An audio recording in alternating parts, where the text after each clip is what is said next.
এবার passage beta দেখবো। আমি ইউটিউবে কেটে কেটে ভিডিওটা আপলোড করব, আপনারা সবাই ভেঙে ভেঙে দেখে নেবেন, প্যাসেজ এ তে কি বলছি, প্যাসেজ বি তে কি বলছি, এটা দেখে নেবেন। আর এটা হলো লিস্ট অফ হেডিং এর ভিডিও নাম্বার 2 হবে। ওকে, তো এবার আমরা বি তে দেখি, বি তে খেয়াল করি যে কি আছে।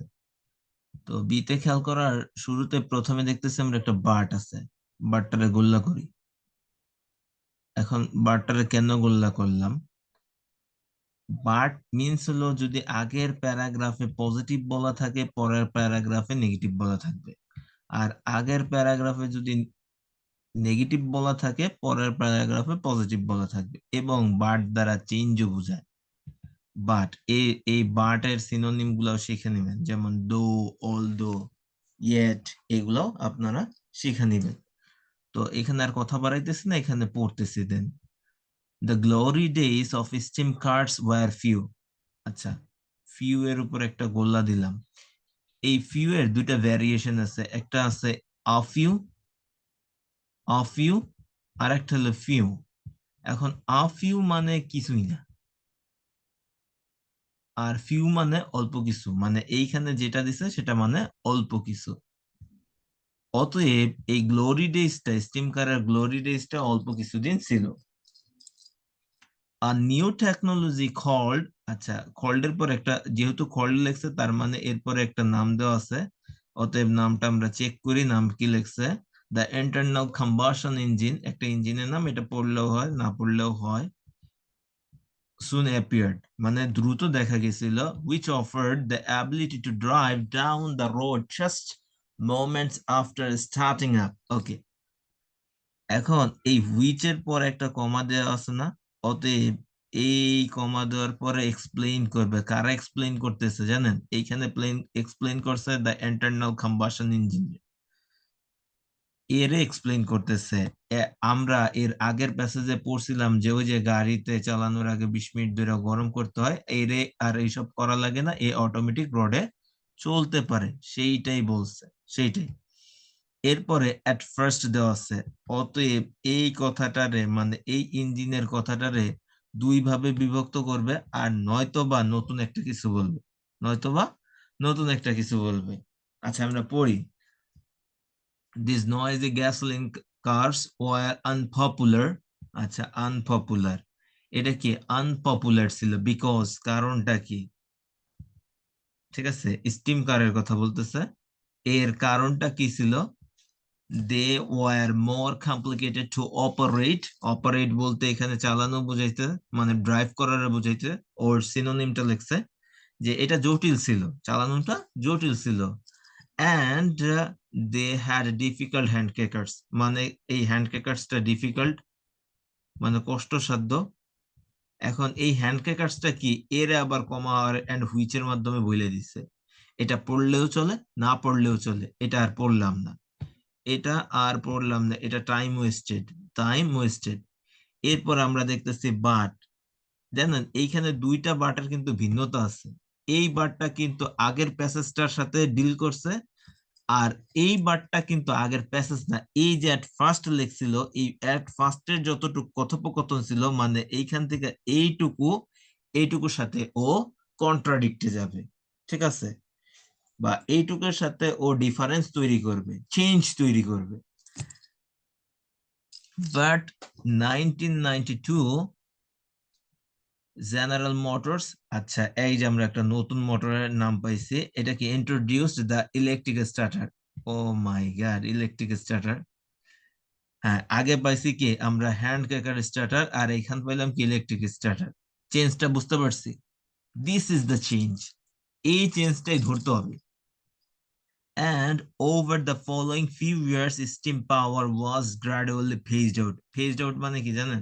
Phased out মানে stop, phased out means stop, মানে ওর দিন শেষ হয়ে গেছে, এখন নতুন কিছু আসছে, নতুন কিছু এই যে ইলেকট্রিক স্টার্টার মোটরস। ঠিক আছে, যে ফলোইং ফিউ ইয়ার্স, কিছুদিনের কিছু ইয়ারের মধ্যেই কি এটা স্টিম পাওয়ারটা কি বিদায় নিছে, বিদায় নিছে, কারণ আমরা আপডেটেড জিনিস আসলে কি করি, ওইটাই ইউজ করার চেষ্টা করি, আর প্রিভিয়াস জিনিসটা বাদ দিয়ে দেই, সো এটাই এখানে বোঝানো হয়েছে। এবার অ্যান্সারের দিকে যাই, যে অ্যান্সার কি হইতে পারে ওটা আমরা প্রেডিক্ট করি। এখন অ্যান্সারটা কি কোনটা হবে? অ্যান্সারটা হবে এই যে a better option than steam car arises। Better option আসছিল না? এই যে জেনারেল মোটরস ইন্ট্রোডিউস করছিল না, ইলেকট্রিক স্টার্টার আসছিল না, আর এটা কার চাইতে ভালো ছিল? এটা ভালো ছিল যে হ্যান্ড হ্যান্ড ক্র্যাক স্টার্টারের চাইতে। ঠিক আছে, চেঞ্জটা বুঝতে পারছি। আর এই প্যাসেজ থেকে আমরা কি শিখলাম? এই প্যাসেজ থেকে আমরা চেঞ্জ বুঝলাম যে কোথায় আসলে চেঞ্জ হয়, চেঞ্জটা কেমন আসে লিস্ট অফ হেডিং এ, এই চেঞ্জটা ধরতেই হবে। আগের প্যাসেজে আমরা পাইছিলাম গুড ব্যাড টোটাল এরকম কথা বলছিল, দুইটা কথাবার্তা, একটা হিস্টোরি দিছিল একটা প্যাসেজের স্টিম কার্ড সম্পর্কে, টেকনোলজিটা সম্পর্কে বলা হয়েছিল। আর এইখানে কিন্তু ও চেঞ্জ করছে, ও চেঞ্জ করছে।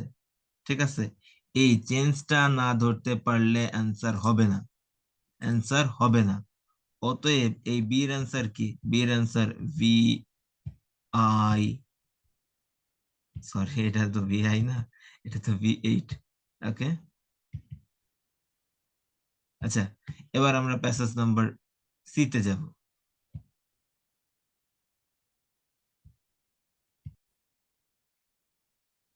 প্যাসেজ থ্রিটা অনেক বড় দেখা যাইতেছে, কিন্তু এটা অনেক সহজ। এখন এই বড় প্যাসেজ মানে ভয়ের কারণ এইটা, এইসব চিন্তা ভাবনা থেকে বেরোয় আসতে হবে। জাস্ট ট্রাস্ট মি, এই প্যাসেজ গুলা কিভাবে ডিল করবেন ওটাই শিখাই দিতেছি। ভিডিওটা গুলা পুরা দেখবেন, দরকার হলে বারবার দেখবেন, ইনশাল্লাহ আপনার সমস্যা থাকবে না। আইএলটিএস ফেরিওয়ালা শিখায় কিভাবে রিডিং প্যাসেজটা খুব সহজে ডিল করতে হবে। ইনশাল্লাহ আমাদের প্রতিটা পার্ট নিয়ে আমরা ভিডিও করব, প্রতিটা পার্ট নিয়ে। যদি এইগুলা আপনারা দেখেন, বাসায় অ্যাপ্লাই করেন, কোনো সমস্যাই থাকবে না, কোনো সমস্যাই থাকবে না ইনশাল্লাহ। আচ্ছা, প্যাসেজ থ্রিতে, প্যাসেজ সিতে আমরা দাগাই, আর দাগাইলাম প্যাসেজ সি। আচ্ছা, even as the market was decline, মার্কেটটা পড়ে যাইতেছে, কার পড়ে যাইতেছিল? স্টিম কারের, স্টিম কারের পড়ে যাইতেছিল। প্যাসেজ আগের প্যাসেজের সাথে মিল পাইলাম, তাই না? এই মিলগুলা সবাই বুঝতে হবে। আচ্ছা, four brothers made to the one last effort, কি করতেছে? ফোর ব্রাদার্সরা লাস্ট একটা এফোর্ট দেবে টু রিকন্ডল দ্য টেকনোলজি। আচ্ছা, এই টুর পরে এফোর্টটা কেন দিতেছে সেটা বলছে রিক্যান্ডেল করতেছে, তারা এটা পুনরুদ্ধার করতে চাইতেছে, স্টিম কারের মার্কেটটা আবার চালু করতে চাইতেছে। Between 1906 and 1909। আচ্ছা, বিটুইন জিনিসটা কি? বিটুইন জিনিসটা দুইটা জিনিসের মধ্যে তুলনা করা বোঝায়, দুইটা জিনিসের মধ্যে তুলনা করাকে বিটুইন বলে। ঠিক আছে, অনেকটা সংজ্ঞার মতো করে বললাম, ব্যাপারটা সংজ্ঞার মতো না, এটা মাথায় রাখবেন। আচ্ছা, তারপরে কি বলতো? ওয়াইল স্টিল অ্যাটেন্ডিং হাই স্কুল, তারা তখন কি করতো? হাই স্কুলে পড়তো, তখন এটা না পড়লেও সমস্যা নাই। তারপর বলছে একটা নাম, এটা আর পড়লাম না, অ্যান্ড হিজ থ্রি ব্রাদার্স, একজন আর একজন, মানে ইনি হেড ছিল মনে হয় এটা। Built their first steam car in their parents basement, তারা তাদের বাবা মার বেসমেন্ট থেকে কি করছে? তাদের প্রথম গাড়িটা তৈরি করে ফেলাইছে। Can you imagine that, how fashionable they are? It comprised parts taken from a wicked early steam car। আচ্ছা, এইটার মানে গাড়ির বডিটা নষ্ট গাড়ি থেকে তৈরি করা হয়েছে, নষ্ট গাড়ির জিনিসপত্র থেকে নিয়ে তার বডিটা তৈরি করা হয়েছে। বাট, আচ্ছা, বাট এটা কিন্তু একটা পজিটিভ সেন্স, নেগেটিভ সেন্স বলছে, যে বডিটা কালেক্ট করছিল তারা, তার মানে কি এখানে একটা পজিটিভ ভাইবস দিবে। আচ্ছা, positive vibes, reconfigure to drive an engine of their own design, তারা রিকনফিগার করছে ইঞ্জিনটারে, যেটা কি ছিল? যেটা তাদের নিজেদের তৈরি ছিল।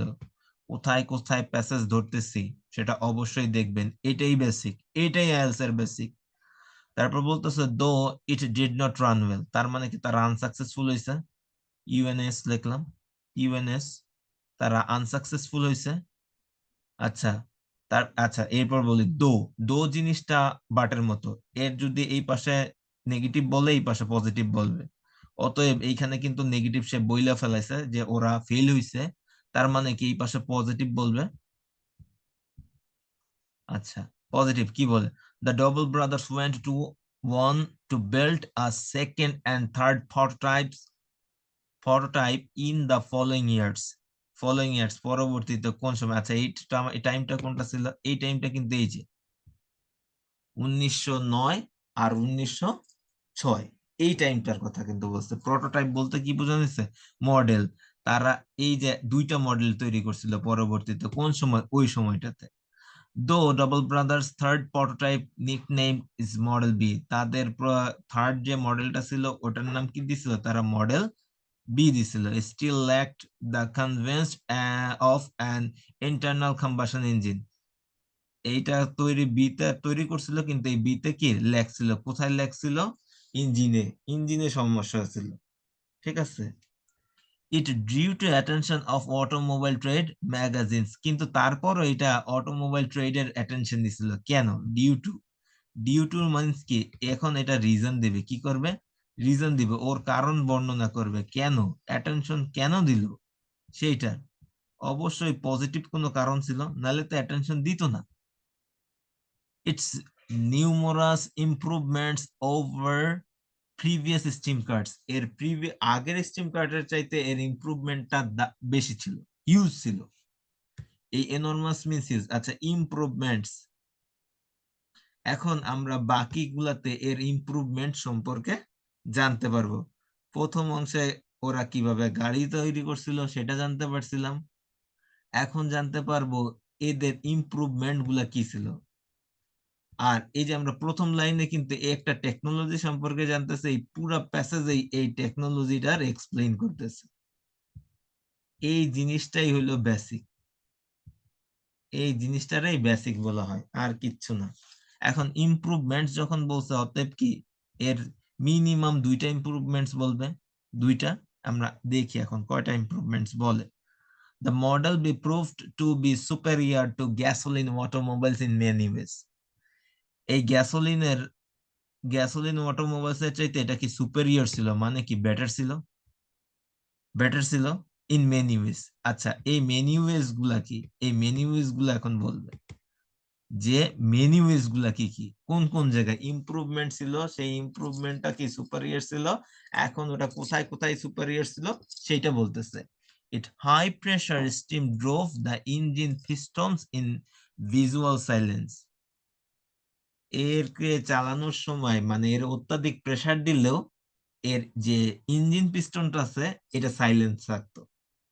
তারপর ইন কন্ট্রাস্ট টু, এটা তুলনা করবে, এখন কার সাথে তুলনা করতেছে, ক্লারেটিং গ্যাস ইঞ্জিনস, মানে এই ইঞ্জিন পিস্টন রে তুলনা করতেছে কার সাথে, ক্লারিটিং, ক্লারিটিং, ও সরি ক্লারিটিং না, এটা তো clattering, clattering gas engines which emit the aroma of burn hydrocarbon. এটা এই যে এই জিনিসটা কি করতো, এটা হুইচের মাধ্যমে বইলা দিছে যে এটা ইমিট করতো অ্যারোমারে, কারে ইমিট করতো, অ্যারোমাকে। তো তারপর perhaps the most impressive part, এবার এর যে মোস্ট ইমপ্রেসিভটা পার্টটা পড়বো সেটা, সেটা রেডি করতেছি, সেটা দেখি আমরা। The Model B was amazingly swift. Amazingly swift. Amazingly swift মানে বলতে বোঝানো হইতেছে তার স্পিডের কথাটা বলবে এবার। তার স্পিড ক্যাপাবিলিটির কথা বলবে। এটা কোথায় বলবে? পরের লাইনে বলবে। It would accelerate from 0 to 60 miles per hour just 15 seconds. এটা 0 to 16 miles যাইতে পারে কতক্ষণে? মাত্র 15 সেকেন্ডে। 15 সেকেন্ডে এটা যাইতে পারে। তারপর বলতেছে a feat described as remarkable acceleration, এটা কি তার রিমার্কেবল অ্যাক্সেলারেশন ছিল? অবশ্যই, অবশ্যই। কারণ আগের গাড়িটা কিন্তু 15 মানে ওই যে আমরা পড়ছিলাম প্যাসেজেতে যে 30 কিলো মানে 30 মাইল যাওয়ার পরে ওরে আবার পানি দিতে হইতো, ঠিক আছে, আবার ওর ইঞ্জিনটা রিফিল করতে হইতো। রিপ্লেসমেন্ট এই ওয়ার্ডটা দেওয়া ছিল কিন্তু, মনে পড়ে? যদি না মনে পড়ে থাকে প্রথম পার্টের ভিডিওটা দেখতে হবে। এরপরে একটু বাঁকা করে লেখছে, একটা ম্যাগাজিনের নাম অটোমোবাইল ম্যাগাজিন ইন 1914। এটা পাবলিশ করা হয়েছিল 1914। ওকে, আর এটা ইটালিকে লেখছে, এই জন্য একটু বাঁকা করে লেখছে। সো আমাদের প্যাসেজ ক্লিয়ার। এবার আমরা অ্যানালাইসিসে যাব যে আমাদের অ্যান্সার কোনটা হইতে পারে। তো অ্যান্সারের বেলায় আমরা দেখতে পারতেছি যে এখানে একটা অপশন আছে পজিটিভ পাবলিসিটি। হ্যাঁ, যখন একটা ম্যাগাজিন কোনো কিছু প্রকাশ করে অতএব তার পজিটিভ পাবলিসিটি নিয়ে প্রকাশ করে। পাবলিসিটিটা বলতে কত সালে এই যে 1900 1914তে প্রকাশ করছিল তার পজিটিভ পাবলিসিটিটা। আচ্ছা, তারপর বলছে at least for quite. Quite, হ্যাঁ, কুইট আমরা পাইছিলাম কোথায়? কোথায় পাইছিলাম আমরা? এই যে সাইলেন্স পাইছিলাম, মনে পড়ে? এই যে সাইলেন্স আমরা পাইছিলাম। তারপরে বলতেছে ক্লিন। হ্যাঁ, ক্লিন মিন্স অ্যারোমা, আমরা পাইছিলাম অ্যারোমা প্যাসেজে, এই যে পাইছি। তারপর ফার্স্ট ভেহিকল, হ্যাঁ অবশ্যই remarkable acceleration, remarkable acceleration vehicle. এই যে এই সি নম্বরের কোশ্চেনের অ্যান্সারটা দেওয়া ছিল প্যারাফ্রেজ করে। প্যারাফ্রেজ, কেন প্যারাফ্রেজ শিখতে হবে? এই জন্যই প্যারাফ্রেজ শিখতে হবে, ঠিক আছে? এইগুলা জানতে পারলে প্যাসেজ অনেক সহজ। আশা করি সবাই বুঝতে পারছে।